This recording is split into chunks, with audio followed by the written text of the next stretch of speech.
tema homili siang hari ini tentang doa sebagai sebuah komunikasi iman.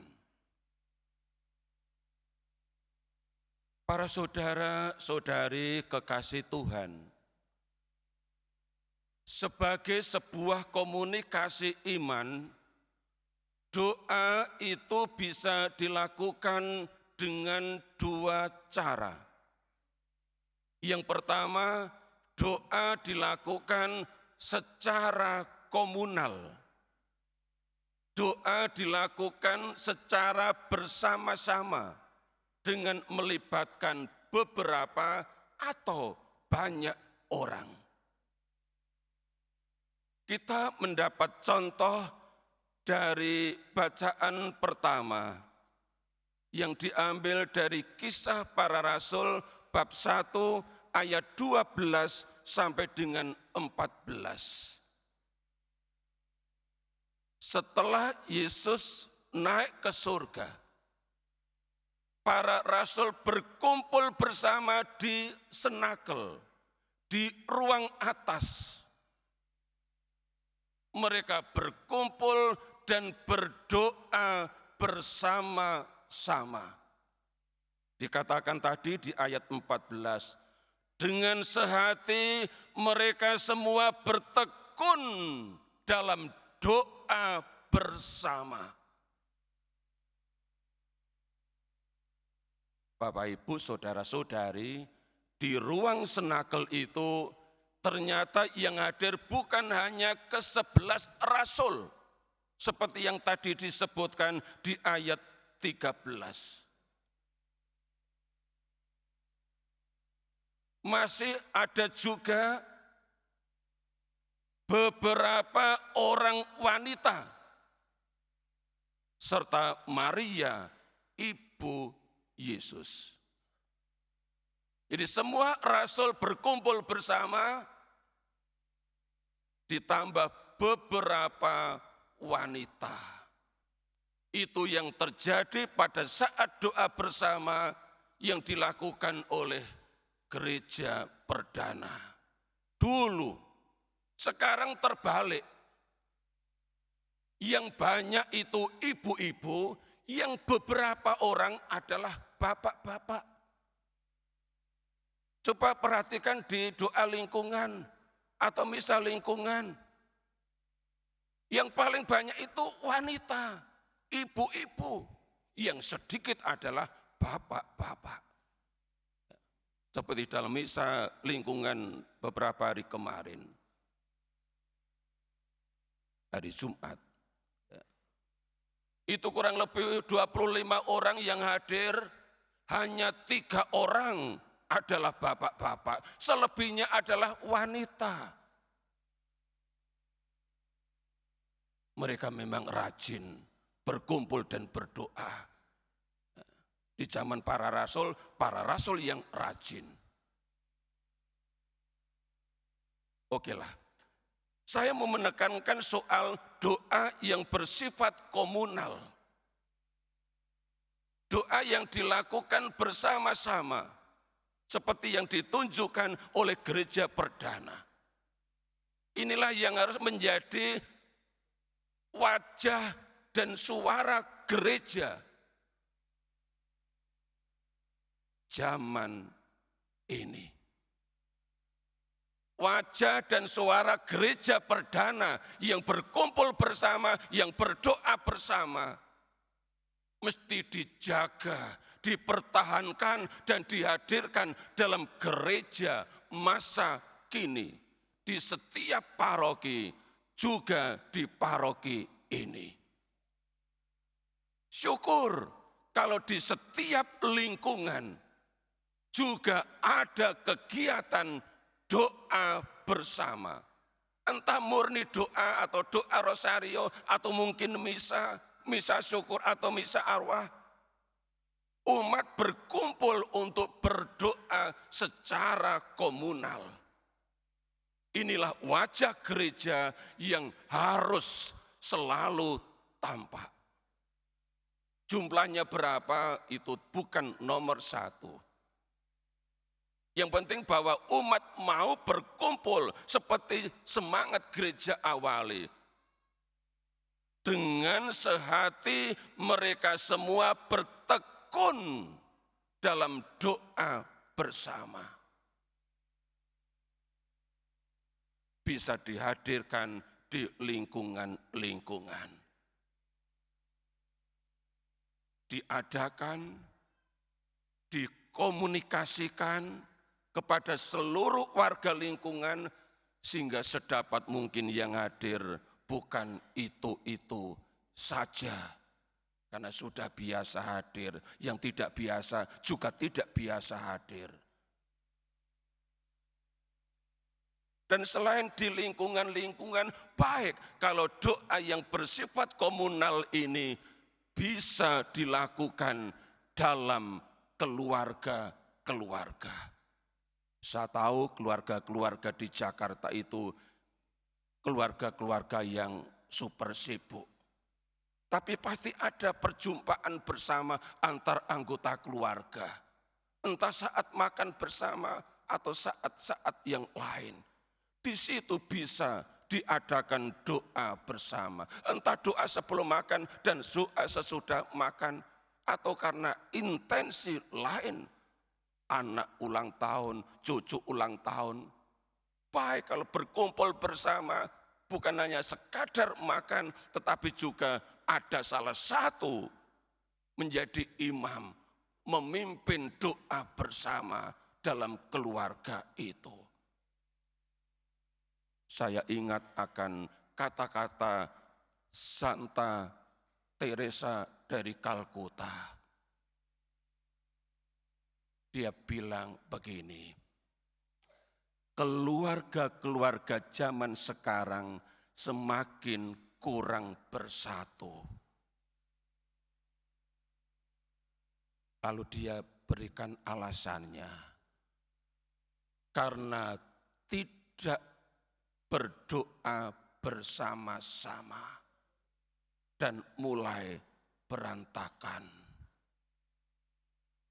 Itu dikatakan oleh Santa Teresa dari Kalkuta kurang lebihnya 30 tahun yang lalu.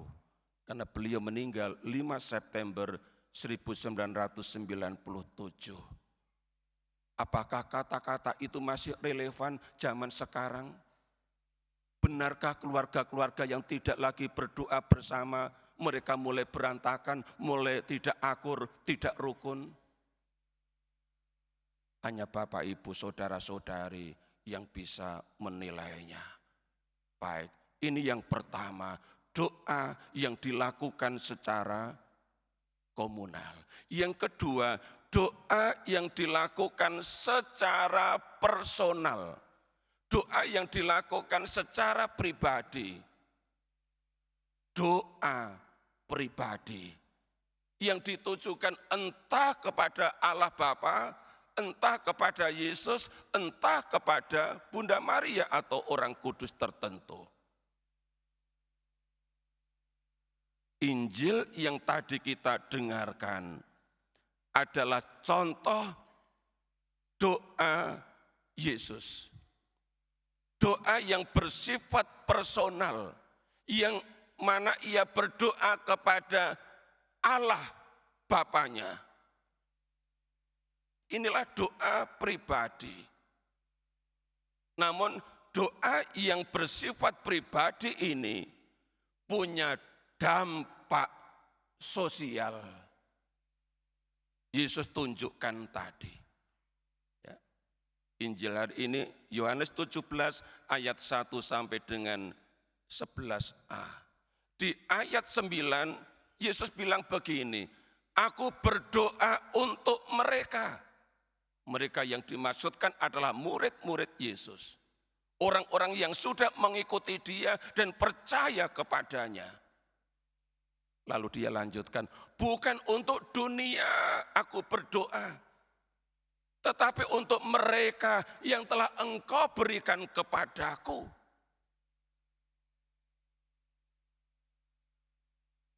Mereka didoakan oleh Yesus. Di ayat 11 disebutkan, aku tidak lagi ada dalam dunia. Karena sebentar itu dia disalibkan dan wafat. Tetapi mereka masih ada di dalam dunia.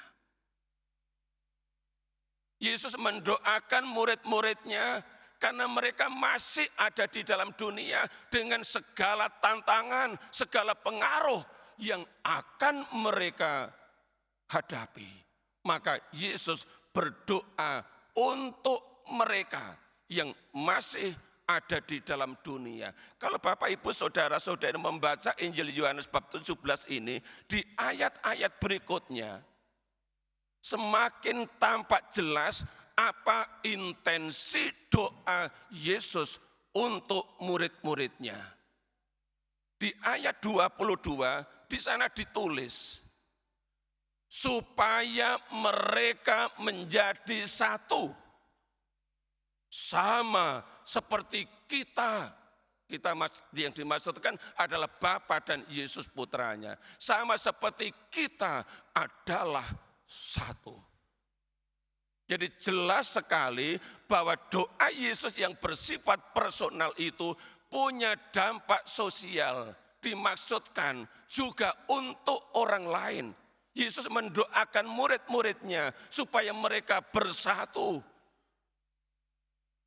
selagi mereka masih di dalam dunia. Dalam konteks ini, saya mengajak Bapak, Ibu, Opa, Oma.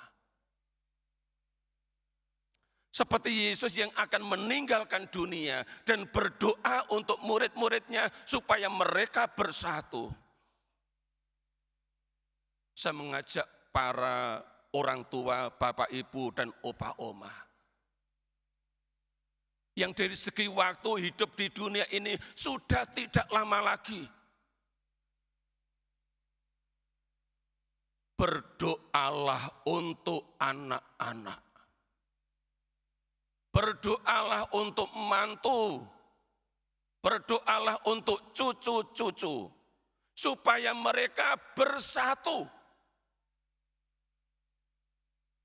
Sekalipun mereka berkeluarga dan terpencar-pencar di banyak tempat. Tetapi mereka punya roh kasih yang menyatukan mereka. Tidak terpecah belah.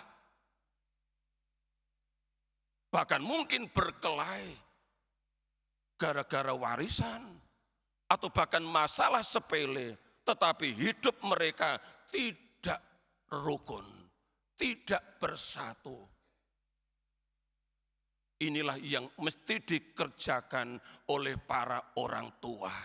Sebagai Bapak Ibu yang punya anak, juga sebagai opa oma. Yang punya anak, punya mantu, punya cucu. Doakan mereka supaya bersatu. Supaya utuh, supaya saling mengasihi, supaya saling bersaudara. Syukur bisa sering berkumpul bersama, berdoa bersama. Sehingga keluarga sebagai gereja rumah tangga mempertahankan wajah dan suara gereja perdana yang dengan sehati mereka berkumpul, bertekun dalam doa. Wajah seperti inilah yang harus hadir dalam wajah-wajah keluarga-keluarga Katolik. Juga di paroki ini. Mari kita mohon rahmat Allah supaya doa sebagai sebuah komunikasi iman sungguh-sungguh dihidupi, dihayati di tengah-tengah keluarga. Keluarga yang rukun, keluarga yang bersatu, karena kekuatan doa. Bapak, Ibu, saudara-saudari, doa sebagai sebuah komunikasi iman, sekalipun dilakukan secara pribadi, mesti berdampak sosial. Ada intensi untuk orang lain. Jika tidak, kita egois.